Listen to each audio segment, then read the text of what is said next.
Introducción. Para la inauguración del tabernáculo, el pueblo de Israel tuvo que llevar muchos korbanot, sacrificios. Un macho cabrío como ofrenda de pecado, un becerro, y un cordero como ofrenda de ascensión, un toro y un carnero, como ofrenda de paz. ¿Por qué tantos sacrificios? El pueblo tenía una cuenta pendiente con Hashem, con pecados al comienzo y pecados al final. Los pecados al comienzo se refieren a la venta de Yosef, cuando los hermanos sumergieron su túnica en sangre de cabra. El macho cabrío expía por ese pecado. Los pecados al final se refieren al becerro de oro, por el cual llevaron como expiación el becerro. Podemos entender por qué el pueblo tuvo que enmendar el pecado del becerro de oro durante la ceremonia de inauguración del Mishkan. Erigir el becerro de oro como un intermediario con Hashem era equivalente a Abodá Zará, que es idolatría, una afrenta directa a Dios. En consecuencia, cuando se inauguró el Mishkan y la Shejiná estaba por descender a él, era adecuado rectificar el pecado cometido. ¿Pero qué conexión hay entre la venta de Yosef y la inauguración del Mishkan? No se trataba de un hecho reciente. ¿Por qué debían volver a recordarlo en este contexto? Lo que llevó a la venta de Yosef fue un elemento subyacente de envidia. Los hermanos no pudieron soportar que Jacob le diera a Yosef un rol especial, un trato especial, que le proveyera prendas especiales. Si Yosef era tan especial, eso implicaba que ellos eran menos especiales. Incapaces de soportar ese pensamiento, planearon contra Yosef y eventualmente lo vendieron como esclavo. ¿Qué fue lo que ocurrió mientras construían el Mishkan? Una familia fue elegida como la casta sacerdotal para cumplir el servicio sagrado, vestir las prendas especiales y recibir los regalos sacerdotales para ser tratados en todos los sentidos de manera especial. Los Kohanim eran un blanco fácil para la envidia, lo que de hecho sucedió durante la rebelión de Koraj, cuando declararon: la asamblea entera es sagrada y Dios está entre ellos. ¿Por qué ustedes se exaltan por encima de la congregación de Dios? Números 16 versículo 3. Por lo tanto, la dedicación del Mishkan fue un momento para recordar que en el camino de la fe hay roles. Hay roles para los Kohanim, roles para los levitas, roles para los hombres y roles para las mujeres. No son todos iguales. No todos tienen las mismas fuerzas. No todos tienen los mismos deberes y responsabilidades. No todos obtienen los mismos beneficios y privilegios. Cada uno debe estar satisfecho con el rol que Hashem le ha asignado. Por lo tanto, era un momento sumamente adecuado para llevar sacrificios, para expiar por la venta de Yosef. Esto dejaría en el pueblo la impresión del extremo peligro de rendirse a la envidia.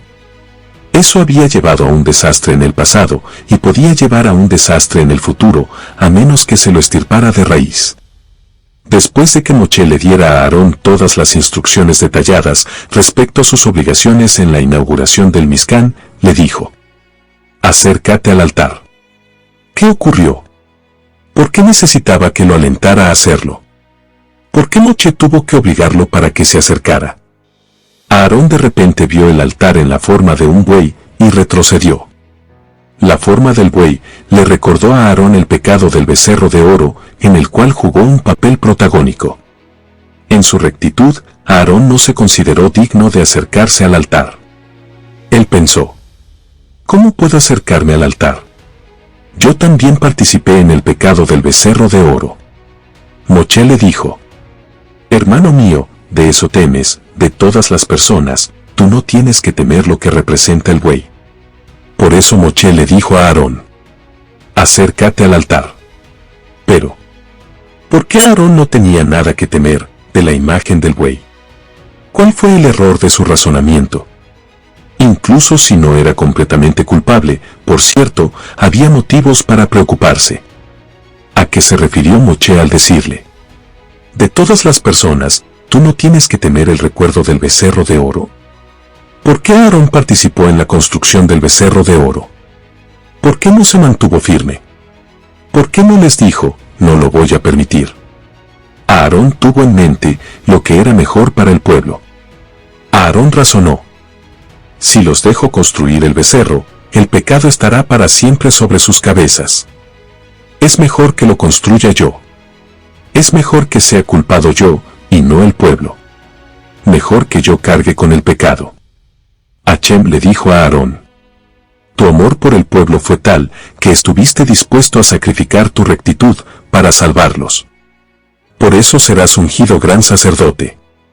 Debido a su sacrificio personal, porque estuvo dispuesto a ceder a su Olam Abba por el pueblo, porque colocó el beneficio del pueblo por encima de su propio bien, precisamente por eso, fue considerado digno de ser el Cohen Gadol. Hermano mío, de eso temes, le dijo Moshe a Aarón. Esa es precisamente la razón por la que fuiste elegido. Acércate al altar. Los dos hijos mayores de Aarón, Nadab y Abiú, eran personas sumamente elevadas, líderes rectos que un día serían dignos de ocupar los zapatos de Moshe y de Aarón. Pero entonces, durante la alegre inauguración del Mishkan, cometieron un pequeño error y un fuego salió del lugar santísimo y puso fin a sus vidas. Ni siquiera podemos comenzar a imaginarnos el shock de Aarón, un padre que vio a sus dos gloriosos hijos morir frente a sus ojos. ¿Qué pasó por su mente en esa décima de segundo? Su propia pérdida, la pérdida sufrida por todo el pueblo, la pérdida sufrida por sus dos hijos muertos. Tanta pérdida. Un vacío tan enorme. ¿Cuál fue la reacción de Aarón? La Torá nos dice que Aarón se quedó callado. Silencio. Completa aceptación. Una fe inquebrantable. Una de las exhibiciones de fe más elocuente y poderosa registradas en la Torá. La Torá prohíbe el duelo excesivo por un pariente muerto, Devarim Deuteronomio 14 versículo 1. No se mutilarán y no se arrancarán los vellos entre los ojos por un muerto. El duelo autodestructivo demuestra una falta de fe en Hashem. Si creemos en la inmortalidad del alma y que Hashem hace lo que en definitiva es bueno, no guardamos demasiado duelo, incluso ante la trágica muerte de una persona joven. Durante 7 días, Moshe Rabbeinu construyó y desmanteló el Mishkan y trajo todos los sacrificios para inaugurarlo. Sin embargo, no pasó nada, Hashem no había aparecido aún. En el 8º día, el pueblo estaba esperando ansiosamente la aparición de Hashem. Y finalmente ocurrió. Moshe y Aarón bendijeron al pueblo. Y la gloria de Hashem apareció ante todo el pueblo. Y salió un fuego de delante de Hashem, y consumió sobre el altar la ofrenda de elevación y las grasas. Todo el pueblo vio y cantó regocijándose, y cayeron sobre sus rostros. Vaikra Levítico 9 versículos 23 y 24. ¿Puedes imaginar el éxtasis que experimentaron? Pero luego, en medio del clímax, Nadab y Abiú ofrecieron un sacrificio no autorizado, y salió un fuego desde Hashem, que los consumió, matándolos. De inmediato, después de su muerte, Moshe consoló a Aarón y le dijo. Sobre esto habló Hashem, cuando dijo, con mis cercanos me santificaré, y ante todo el pueblo seré honrado, y Aarón se quedó mudo. Dios no necesita, ni sangre, ni muerte. La presencia de su Shejiná trae bendición, placer trascendental y curación. ¿Por qué fueron necesarias sus muertes? Toda profecía que predice un desastre es solo una advertencia. En realidad, Dios le dijo a Moshe: ten cuidado. Ocúpate de esto, porque si no, cuando aparezca, los más grandes del pueblo morirán. No tenía que ocurrir. Si el pueblo hubiera escuchado la advertencia y tomado las precauciones necesarias para evitar cometer un crítico error, hubieran prevenido la tragedia. Ahora bien, ¿qué error estaba Hashem diciéndole a Moshe que corrigiera? Si prestas mucha atención a la forma en que el pueblo respondió cuando Hashem apareció, verás lo que carecían. Y salió un fuego de delante de Hashem, y consumió sobre el altar la ofrenda de elevación, y las grasas. Todo el pueblo vio y cantó regocijándose, y cayeron sobre sus rostros. Vaikra Levítico 9 versículo 24. ¿Qué faltaba? La Torá no dice que temieron. ¿En dónde estaba el temor a Dios? Esa carencia fue corregida a través de las muertes de Nadab y Abiú. Cuando descendió el fuego, y mató a los hijos del sumo sacerdote, ahí sí, que todos tuvieron miedo. Cuando viene Dios, no es para regocijarse y estar en éxtasis. Ni siquiera es para que te empequeñezcas. Debes temblar ante lo atemorizadora, que es su presencia. Hachem intentó advertirle a Moshe con anticipación para no tener que traer semejante calamidad. En cambio, él tuvo que corregir el error por ellos, matando a los hijos de Aarón y devolviendo así el nivel correcto de reverencia a todo el pueblo. Ahora, ¿por qué Hachem generó este temor específicamente a través de la muerte de Nadab y Abiú? Porque, a final de cuentas, ellos eran los responsables de que este problema no estuviese corregido. Nadab y Abiú estuvieron en una ocasión caminando detrás de Moshe y Aarón, y Nadab le dijo a Abiú: «¿Cuándo saldrán del camino estos dos ancianos, para que podamos liderar al pueblo?» La descripción de Nadab y Abiú como principiantes arrogantes, impacientes con el liderazgo actual, no es muy halagadora. Sin embargo, también hay partes de la historia que describen a Nadab y Abiú como personas tan grandiosas que Moshe y Aarón. ¿Cuál es la descripción verdadera de Nadab y Abiú? ¿Eran dos estrelites insolentes o eran tan grandiosos que Moshe y Aarón? Los estudiosos no se contradicen a sí mismos. Entonces, esas descripciones tienen que ser dos caras de una misma moneda. En un cierto aspecto, Nadab y Abiú eran tan grandiosos como Moshe y Aarón, y esa grandeza fue lo que los hizo volverse arrogantes e impacientes con su liderazgo. Pero hay otro error, más sutil, descrito en la narrativa, y es un error que todos cometemos normalmente al referirnos a los líderes de nuestra generación y a la forma en que manejan las deficiencias del pueblo.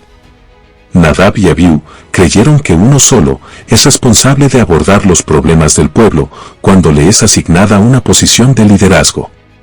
Esto es contrario al entendimiento de la Torá sobre responsabilidad, como dice la Torá. Los pecados ocultos, para Hachem, nuestro Dios, pero los pecados revelados son para nosotros y para nuestros hijos, para toda la eternidad. Devarim, Deuteronomio 29, versículo 28. La Torá hace a cada persona responsable de enfrentar los problemas que ve en el momento, apenas los advierte. Asumir la responsabilidad por el pueblo no es solo una obligación de quienes ocupan posiciones de liderazgo, todos somos responsables. Ahora, ¿cómo puede funcionar el pueblo si todos asumen la responsabilidad de resolver los problemas que ven en la forma que cada uno cree conveniente? Eso crearía anarquía. Hay un balance entre asumir la responsabilidad individualmente y respetar el liderazgo vigente.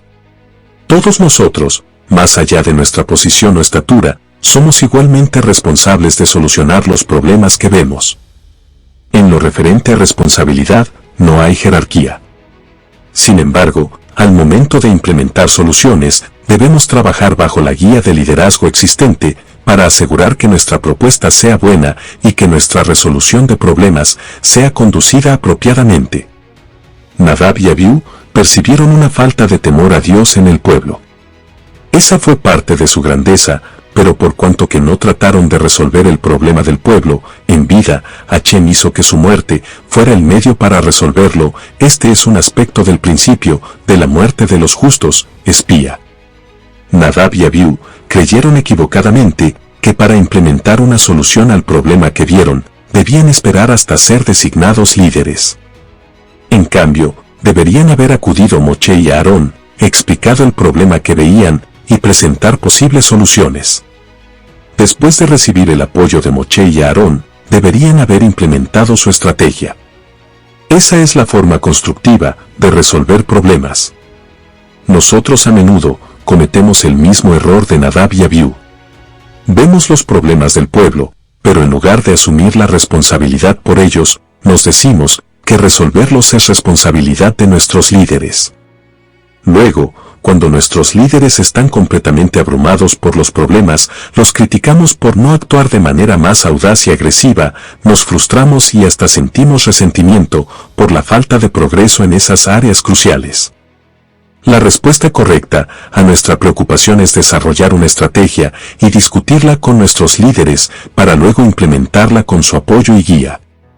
Con este enfoque, las personas tienen la capacidad de asumir la responsabilidad y confrontar los desafíos que ven, sin socavar el liderazgo al hacerlo.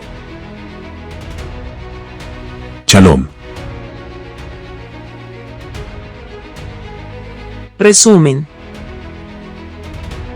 Al concluir los 7 días de inauguración del Mishkan, el santuario transportable, Aarón, el gran sacerdote, lleva sacrificios por sí mismo y por toda la nación.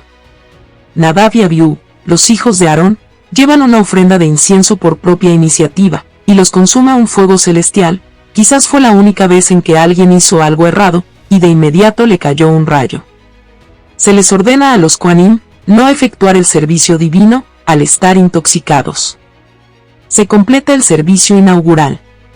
Dios especifica las especies que son kosher para comer. Mamíferos que tengan pezuña partida y sean rumiantes.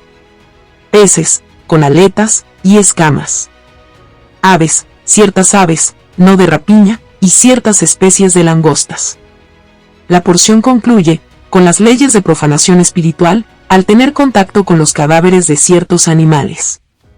Al completarse el Mishkan, hubo mucha emoción y expectativa en el campamento israelita.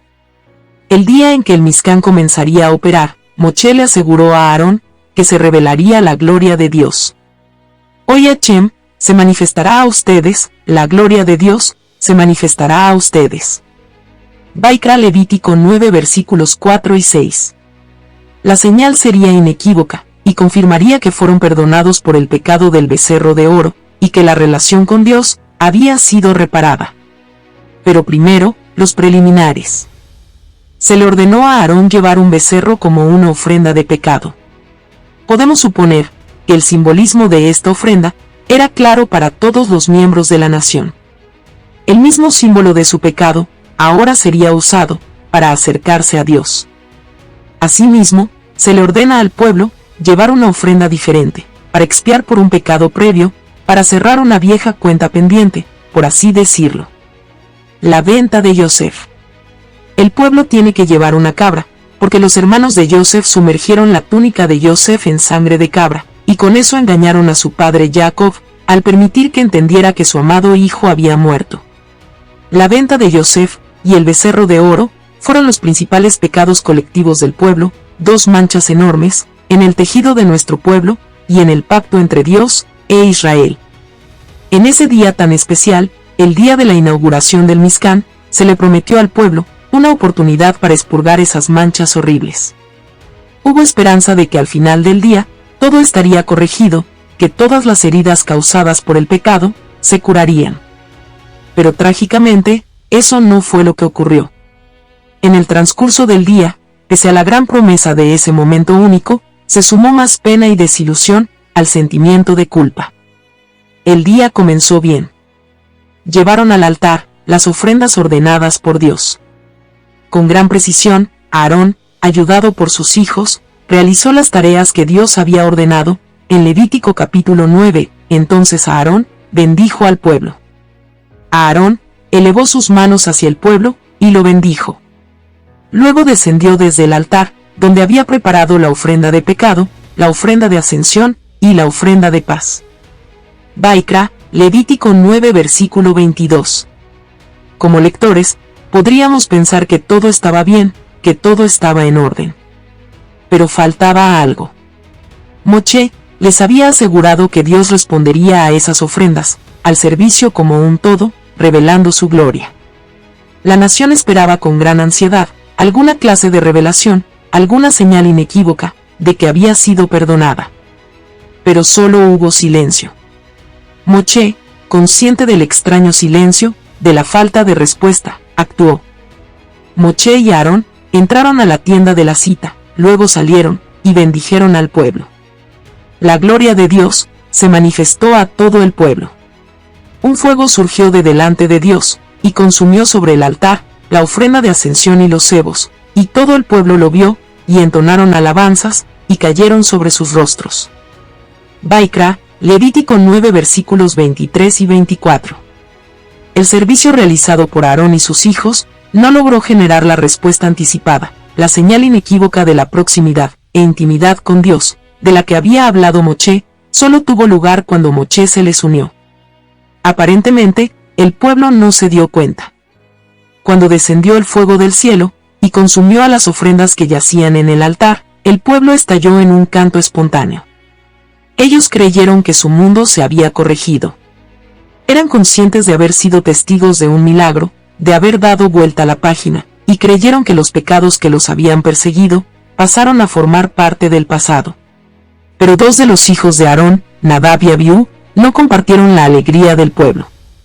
Ellos no estaban tranquilos, algo les molestaba. Al igual que Moche, ellos sabían que algo estaba mal. Nadab y Abiú formaron parte del servicio desde el comienzo, y notaron la falta de respuesta divina, el ensordecedor silencio, que solo se quebró cuando Moche entró en escena. Nadab y Abiú sintieron la humillación de su padre, sintieron sobre sus hombros el peso del pecado, y decidieron tomar el toro por las astas, y llevar una ofrenda ideada por ellos mismos. Intuyeron que lo que hacía falta era una ofrenda que involucrara el sentido del olfato, el sentido humano más puro y etéreo. Ellos entraron a la cámara interior, con incienso, y lo encendieron con un fuego propio. En ese momento, recibieron la respuesta que buscaban. El fuego celestial, la manifestación física de la gloria de Dios, que antes solo había descendido, ante la intervención de Moche. Sin embargo, esta vez el fuego no consumió la ofrenda, sino a quienes la habían llevado. A Nadab y Abiú. Obtuvieron una respuesta directa de Dios, pero la respuesta fue demasiado intensa. Su experimento les costó la vida. A partir de ese día, un elemento fundamental del servicio de Yom Kippur refleja el sacrificio de Nadab y Abiú. En el día de expiación, cuando recordamos nuestros pecados individuales y colectivos, así como los pecados cometidos por nuestros antepasados, también recordamos la señal inequívoca de perdón e intimidad que recibió el pueblo el día de la inauguración del Mishkan. La gloria de Dios, el fuego celestial, descendiendo sobre el Mishkan. Cada año, se le ordena a un descendiente de Aarón llevar una ofrenda de incienso al lugar santísimo, para suplicar a Dios, que una vez más, nos perdone mediante el uso de nuestro sentido del olfato, así como perdonó a Aarón y a los israelitas por el becerro de oro. Al octavo día de la inauguración del Mishkan, el tabernáculo, debía tener lugar una celebración, cuando la gloria divina apareciera, y descendiera un fuego, simbolizando que fueron aceptados los sacrificios. Sin embargo, la euforia se transformó en tragedia, porque el fuego descendió, pero consumió a los hijos de Aarón, Nadab y Abiú, que habían ofrendado un fuego extraño en el altar.